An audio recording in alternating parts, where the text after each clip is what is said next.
नांदेड़ में कोरोना मुतासरीन की तादाद में गैर मामूली इजाफा होता जा रहा है। हालांकि कोरोना को फैलने से रोकने के लिए जिला इंतजामिया ने 12 जुलाई से 20 जुलाई के दरमियान एक हफ्ते का लॉकडाउन किया था। इसके बावजूद कोरोना मुतासरीन की तादाद में कोई कमी नहीं आई।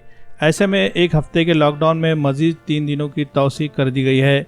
अब ये लॉकडाउन 20 जुलाई के दरमियानी शब के बजाय 23 जुलाई की दरमियानी शब तक जारी रहेगा। 24 जुलाई से लॉकडाउन हटेगा, लेकिन इसमें भी एक तब्दीली ये की गई है कि हफ्ते के 7 दिन दुकानें और इदारे नहीं खुलेंगे, बल्कि सिर्फ 5 ही दिन यानी पीर से जुमा के दौरान दुकानें सुबह 9 बजे से शाम 5 बजे तक खुली रखने की इजाजत दी गई है। नांदेड़ में कोरोना मुतासरीन की तादाद 1000 से जायद हो गई है। 600 से जायद मरीज सेहतमंद होकर घर लौटे हैं, जबकि 400 के करीब मरीज अब भी अस्पतालों में इलाज के लिए भर्ती है। कोरोना से हलाक होने वाले अफराद की तादाद भी 44 हो गई है। कोरोना मुतासरीन में न सिर्फ आम लोग, तिब्बी अमले के अफराद मुब्तला हो रहे हैं, बल्कि सियासी लीडरान भी मुतासिर हो रहे हैं। रियासत के काबीनी वजीर अशोक चौहान के बाद नांदेड़ जुनूब रुकन असम्बली मोहन राव हम्बरडे मुतासिर हुए। अब कांग्रेस के महानगर शहर अध्यक्ष रुकन कानून साज कौंसिल अमरनाथ राजूरकर और उनकी बेटी भी कोरोना से मुतासिर पाई गई है। अमर राजूरकर अपनी बेटी के साथ एक खानगी अस्पताल में इलाज के लिए भर्ती है और उनकी हालत अब मुस्तहकम बताई जा रही है। अमर राजूरकर ने 2 दिन कबल जिला कलेक्टर दफ्तर में मुनक़दा मीटिंग में शिरकत की थी,